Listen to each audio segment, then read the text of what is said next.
Good afternoon, students. Today, let's discuss about the reactivity of aldehydes and ketones towards nucleophilic addition reactions.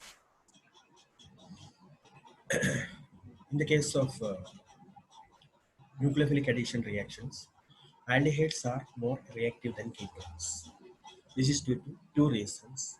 The first one is steric reason, and second one is electronic reason.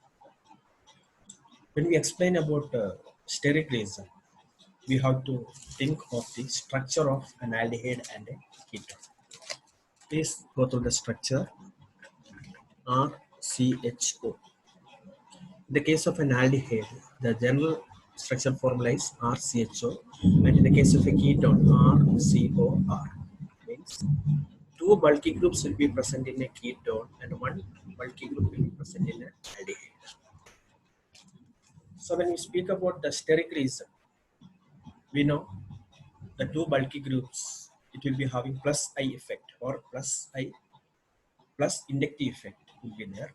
So it will pump electron towards this carbonyl carbon. Because of this reason, the electron density on this carbonyl carbon will be more and more. Hence, the approach of a nucleophile to this particular carbon will be difficult. We know dipoles attract, like poles repel and unlike poles attract. So what happens is, since the electron density on this particular carbonyl carbon is more, the attack of a nucleophile to this carbonyl carbon is difficult. Then, when we speak about the electronic reason, the presence of two alkyl groups reduces the electrophilicity of the carbonyl carbon more effectively than aldehyde. Then, one question we can expect from here is aldehydes, benzaldehyde or propanol, which is more reactive and why? This type of questions you can expect for your board examination. So before start writing the answers for this, what I'm suggesting is first we should draw the structure of benzaldehyde and propanol. So we know about benzaldehyde C6H5CHO benzaldehyde. We know phenyl group C6H5 group is electron withdrawing group. It pulls the electrons from the carbonyl carbon. And in the case of propanol, CH3, CH2, CH2. So CH3, CH2, I mean ethyl group, that is a bulky group. So these are the two hints in front of us. So we can write the answer like a carbon atom of the carbonyl group in benzaldehyde is less electrophilic than carbon atom of the carbonyl group present in propanol. Polarity of carbonyl group is reduced in benzaldehyde. This is due to resonance. So these 2 points should be written over there. Next, let's discuss about nucleophilic addition reaction and nucleophilic addition elimination reaction. Nucleophilic addition reaction and nucleophilic addition elimination reaction. First, let's discuss about the addition of hydrogen cyanide. We know hydrogen cyanide is having the formula HCN. So hydrogen cyanide ionizes as H plus Cn minus. So here obviously Cn is having a negative charge. So it's a nucleophile. So when HCN, when it is treated with, when this OH minus, when it combines, what happens is Cn minus along with water is formed. So let's see the reaction here. When a ketone, when it is treated with the hydrogen cyanide, so the attacking part is cyanide ion, which is the nucleophile. So what happens is oxygen is more electronegative, so it pulls the electrons binding carbon and oxygen. Thereby, oxygen will be having a partial negative charge and carbon will be having a partial positive charge. I mean, polarity will be established over here. Cyanide ion, that is a nucleophile, is having a minus charge.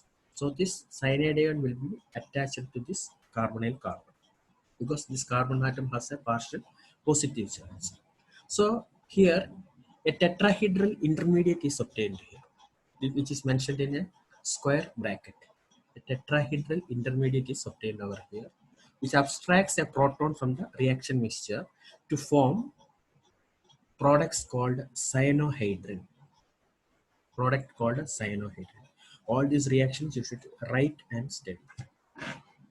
Next, addition of NaHSO3. Addition of NaHSO3. NaHSO3 means sodium bisulfite compound. So when a ketone, when it is treated with sodium bisulfate compound, what happens is NaHSO3, it ionizes to Na plus and SO3H minus. So this carbon, it is positive charge, oxygen, negative charge, I mean polarity is established over here. So here the reaction continues and bisulfite addition compound is obtained. Bisulfite addition compound is obtained. Next, addition of alcohols. So when an aldehyde RCHO, when treated with an alcohol in presence of HCl gas, again hemiacetal is obtained. Hemiacetal, that is mentioned in a square bracket here. Again, the reaction continues and an acetal is obtained over here. Acetal. Then another example, when a ketone, when it is treated with the ethylene glycol, it's a dihydric alcohol, CH2OH, CH2OH. It's a dihydric alcohol. So when this reaction happens, what happens in presence of dilute HCl and HCl gas, ethylene glycol ketal is obtained. Ethylene glycol ketal is obtained here. Next, addition of ammonia and its derivatives. Ammonia we know is having the formula NH3. So we can write it as HNH2. Here it is mentioned NH2Z. This Z can be anything like it can be an alkyl group, it can be an aryl group, it can be an OH group, etc. So when a ketone, when it is treated with the NH2Z, here also the products are coming like this. Then finally C double bond NZ plus H2O, that's obtained. So students, I request everyone to write the equation and study. Okay.